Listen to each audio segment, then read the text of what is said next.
Hey everyone, it's Dr. DeCubellis here from Main Street Chiropractic.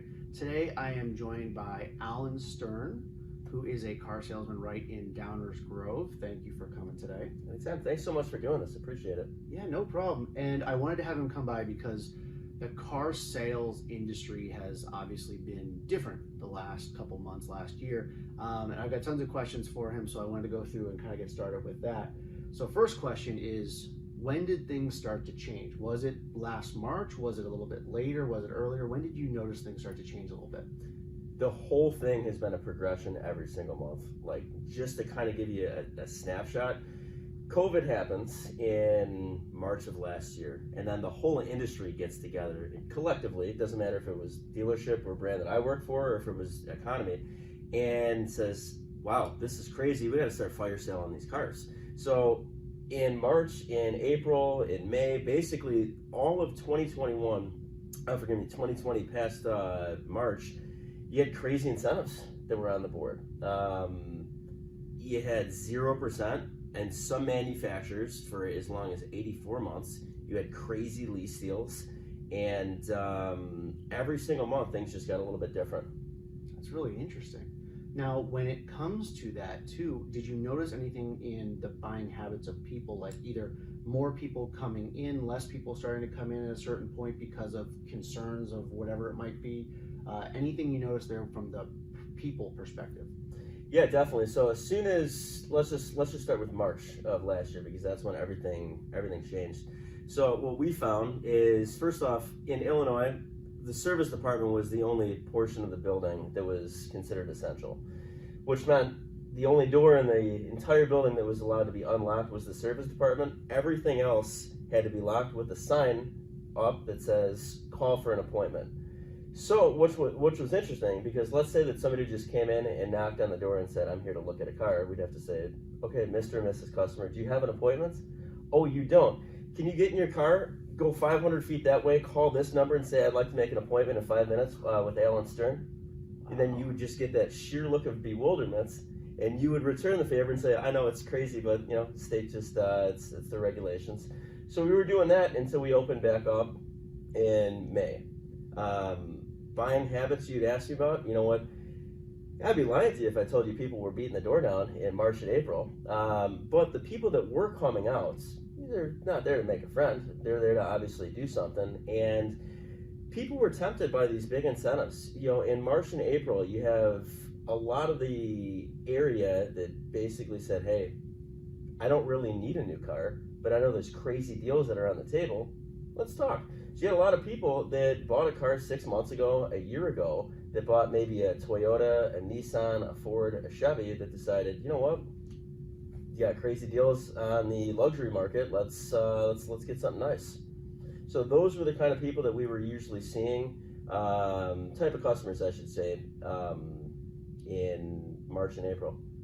It's really interesting. Now, when people were, let's say people find a car they like, did anything change with either how they were able to look at the car, test drive the car, anything regarding that aspect? Yeah, so a lot of the inbound phone calls that we would get would say, hey, you know what, I don't feel comfortable leaving my house. Is there any way that you can hop on a Zoom call, a FaceTime, just for me to physically see the inside, the outside, and more importantly, what this color looks like in a real setting as opposed to on the computer? So we would do that. For test drives, we would wipe everything down, steering wheel, seats. We would put a glove on the steering wheel as well for sanitary reasons. And a lot of times as well, we'd send people on test drives without the sales rep in the car. So we'd make a copy of their insurance, have them sign a waiver stating that they're responsible if they crash it. And that's kind of how test drives were working for a little bit. It's really interesting just to look at how that has changed so much. Now, is any of that still going on now? It's kind of a hybrid model. Fast forward, obviously we're a year plus into this. You find a lot of people that the comfort level has raised. They're coming into the dealership, conducting business as normal. However, like every industry, we've had to change. We've done home deliveries all through last year for the people that said, you know what, I don't really feel comfortable coming into the store. Can you mail me, overnight me the paperwork, or just better yet, I live 10 minutes away. Can you bring the car to my house along with the documents and sign it? So we've been doing that, but it's a mix of both right now. That's really interesting too, because it's one of those things you wouldn't necessarily think that people buying a car are that comfortable just doing all the paperwork at home, but it's just when their needs kind of change or their needs are there, and then also just what they're worried about, people make changes. So with that in mind, do you see any of these new things, the changes that happened or different ways of doing business, do you think any of that changed the industry and that's going to be kind of standard practice going forward? I don't even know how to answer that. It's one of those things. I happen to work in an ever-changing industry. And if you would have told me 5, 6, 7 years ago there's going to be a company called Carvana that says, hey, skip the dealership, press a button, I'll send the car to your house along with the paperwork, I would have said there's no way. But it's tough to gauge that answer. I think every industry, especially the car business, is always looking for a way to evolve and do things more efficiently. And at the end of the day, the real boss is always the customer. The customer is the one that keeps the lights on. So, if going forward somebody says, I'd love to buy the car, I just don't want to leave. I know you did it through COVID. Can you send the car to my house? Because I know other companies are doing that. Of course, we'll do it. But there are still some of the customers that said, you know what, I don't have a problem coming in. I'd like to test drive this, maybe see the size difference between this car, test drive the hybrid model, and do everything out in one punch instead of you driving 3 separate cars to my house. It's going to be a hybrid. That makes sense. Now, have you noticed anything change with either like protocols that the dealership has had when it comes to taking in trade-ins? Anything different has changed with that?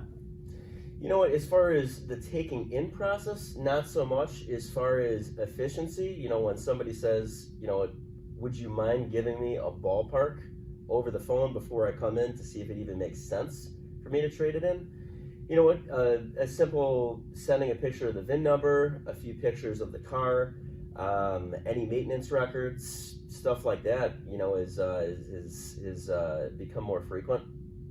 Giving a roundabout number before the customer comes in, and then saying, for the final number, after we can see the condition of the brakes and the tires and, hook it up to a diagnostic scanner and see if there's anything that's wrong with it, we can give you the final trade number on it.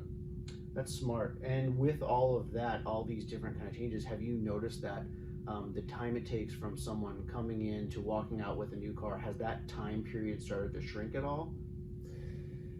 It's tough to put a solid answer on it just because of this. We live in a world where everybody nowadays has less attention span and is looking to speed things up from 10 plus years ago. And even before this, somebody would say, hey, you know what? I don't have all day to spend on the dealership. What do I have to do to get me in and out of the dealership in 90 minutes or less? So to say that strictly because of COVID we've sped things up, I can't really say that's 100%, but it's been a process to get sped up for probably 5, 6, 7 years now. That makes sense. Just like you said, with attention spans going down, that's one thing that I've kind of noticed too, and they've done lots of studies on just people with attention spans watching videos, pictures, and things, how long they stay. Now let me ask you this, something you'd mentioned before about all the incentives that you had starting last year. Did any of that, with all the incentives and people coming in and deciding, hey, you know what, I don't need a car, but it's just too good to pass up this deal, did you notice any change in inventory at any point because of all these big incentives they had? Did inventory all of a sudden start to go down for a period, or did it kind of stay stable? Great question. So just kind of winding the clock back when all of this started, and I can't comment on every dealership's inventory, but in a normal time we would have about 100 to 120, maybe even 140 new cars in stock at any given day. Now, this very moment, when we're filming this, I might have about 20 new cars in stock. Wow. So inventory got progressively worse over the time span of a year and a half. I would say August of 2020 is when we really started noticing it, because you had so many new reasons why people were buying cars. First off, people were bored. They were going stir crazy in the house. They're working from home, significant others working from home, kids are being homeschooled. You know what? You have all of that going on in a city environment. A lot of people are saying, you know what, I'm going to move out of the downtown area and let's move out to the suburbs. So now you got new drivers that are entering the market. Then you've also got these crazy incentives. People are tempted, just like you said, by good deals.